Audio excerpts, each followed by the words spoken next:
Hello everybody, welcome back to a brand new episode of Sane's World. If you're not quite sure who I am yet, my name is Justin Sane, your host of Sane's World, also the guitar player from the band Cruella. If you want more information on the band, check out some links I always put in the description of the videos. It's loud, it's heavy, it's fast, it's a little on the dirty side.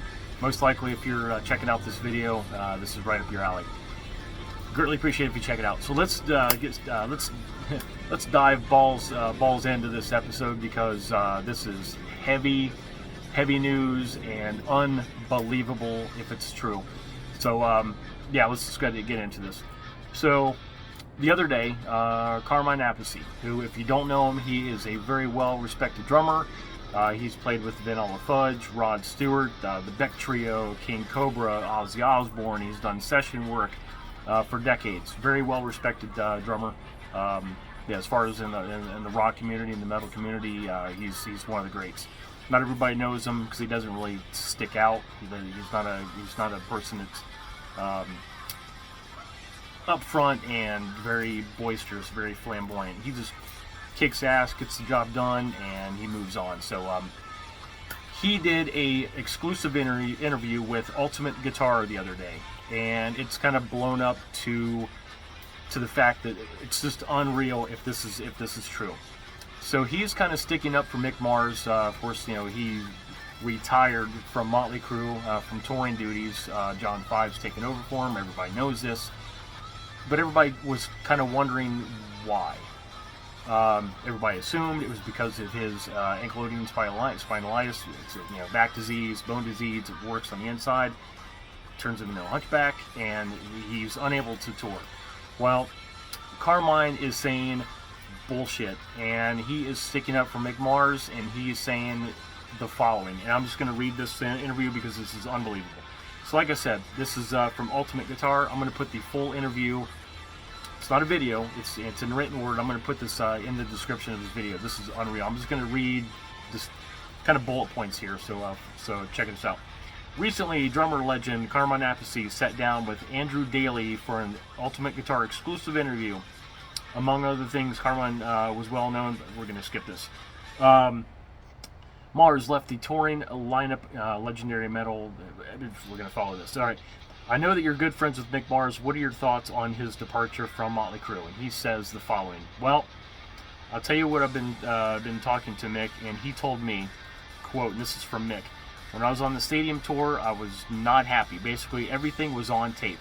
It was all planned out, and ultimately a lot of crap. And Mick is a pretty good player, and so to now let him loose and play the way he wants, that was never going to work for him. The truth is that everything has been weird for a while with Motley Crue, and Mick didn't like that everything was on tape. Mick told me that people who came out to see it could tell that it was all pre-recorded and everything was on tape. When you play at a stadium like that and you hear a lot of things come to the monitors, and what doesn't, and with Vince's vocals, bass, drums, guitars, and all the other stuff, it was obvious that it was all on tape. And Mick was pissed off and said, I can play these songs, I want to play them, I don't want to make believe I'm playing them. So I think that's one of the reasons why he said, I'm done. Sure, the disease that he has doesn't help, and it doesn't make life easy on tour, but Mick can play all the licks, and he was allowed to. This is the interviewer, Andrew Daly, asking Carmine. So Mick wasn't getting along with the rest of the band, and Carmine said, no, he wasn't. He had his own means of travel and would travel alone on a bus while the other guys flew everywhere. He said, man, these guys are pissing their money away flying to every gig. They were all busy trying to be rock stars, and Mick just wanted to play the music. Mick wasn't interested in wasting time and money flying everywhere, and he traveled by bus. Their lifestyles are different than his, so there was a lot of disagreements. I think he was just done. They were supposed to have done their last tour, of course 2015, and they came back.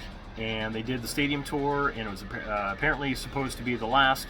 So when they came back again, he said, "You can do it. I'm not going out with you on this."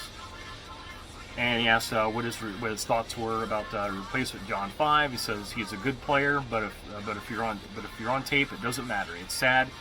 because when Motley first went out with Ozzy, of course, Carmine was with them. They were smoking. I lived out in LA, and I did see them perform on the Strip. They walk out in their makeup, and they looked like New York Dolls. A lot of people said they'll never make it. That look was over. But a year later, they blew up and did it all themselves. Basically, yeah, just asking what it was like. Did you get, so were you friendly with Motley then? This is, I got to be friends with all of them. I used to hang out with Tommy and Nikki all the time. They lived around the corner from where I lived, and we go to breakfast all the time. So yeah, Carmine. The crux of the matter is Carmine has nothing to gain from this, and Mick certainly has nothing to gain from this. We have heard nothing as far as a rebuttal from Motley Crue. They, as far as I know, they have not said anything. To be honest with you, I've been at work all day, and so I haven't been able to peruse the internet much on this. But yeah, I haven't heard a single thing from Motley. Once they have a chance to come back with this, as far as everything's live. There's of course everybody remembers when they were with Mick, that there was something that happened on stage, and the Tommy Lee's drum tech was trying to switch out a snare drum or trying to change a microphone or something, and Tommy wasn't even sitting down, and all of a sudden a drum track started playing in the background, and it all started from this. And here we are. Everybody's probably wondering what my thoughts are. I have two thoughts. I'm very curious to what Motley is going to say back to this. My other thought, I am older. I am extremely, extremely lucky and blessed that I was born the year that I was, and that I was able to see Motley Crue in their prime, going all the way back to the first tour when they opened up for Ozzy. This is back in '84. They were Shout the Devil tour. I truly miss those days, and I'm not talking just about purely, just from Vince's vocals point of view. I'm talking everything. Their demeanor, their behavior. I don't expect, these guys are, 60s. I don't expect them to be jumping around doing jumping jacks and all this crazy stuff, that they used to do on stage. I'm just saying, just from a Motley Crue standpoint, it's not been the same. And that's saying a lot, because Motley Crue is my all-time favorite fucking band of all time. These guys, Nikki and Tommy, have been my heroes since I was a teenager. And if you have watched any of my previous videos, you know the story. My Uncle Larry and Aunt Althea used to party with these guys when these guys were still a club band in Los Angeles. They were at the Hustler Mansion hanging out. And I remember hearing stories about Althea's friend Tommy, and he was he played drums for a major band, and they were really cool. They're about to blow up, which they did, and ever since then they've always been Althea's friends band, and one of my favorite band of all time. So I'm trying to go with this with a totally unbiased opinion. If this is true, it's bullshit that there's no reason why they should be doing this. Absolutely no fucking reason why they should be doing this. It's insane. They can play their instruments well. What's the issue? I'm very curious about that. I'm outside and hear ducks. So, yeah, it's a crazy story. Again, Carmine has nothing to gain from this. He's not trying to sell anything. He's not promoting anything. Same thing with Mick. He's basically probably sitting at home, working on a solo album, still, which we're waiting for 10 years later. But yeah, they have nothing to gain from this. Why would they lie about this? I'm very curious about that. So please, Motley Crue, come back with something, man. Tell us this is bullshit. Tell us that it's partially true, that they need the fact that that they've been using playback backing vocals. You can tell that. Nikki and Tommy, and they're not. I didn't do it. you can tell that they've been using background vocals, for a long time, going back decades.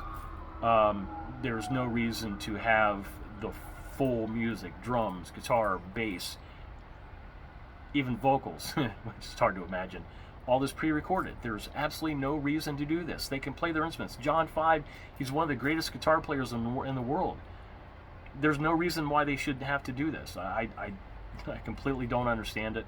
I'm very curious about everybody's opinion on this. Am I missing something? I just don't get it. So, yeah, once we hear back from the guys in Motley, this story is just beginning, because something, I don't know, I feel something big is going to happen. I don't know what it is, but it's called the truth, and it's going to come out. Maybe this is it. I don't know. So that's all I got. If you like what you see, like what you hear, hit that subscribe button, hit that like button, hit that notification bell. That way you're notified for sure anytime I upload any new videos for you guys, the hard rock and heavy metal fans. I do this channel for you guys, because I love you guys. Hit me up on Instagram. The band is on there. It's cruella.deville.music. I'm on there as well. It's justinsane.music.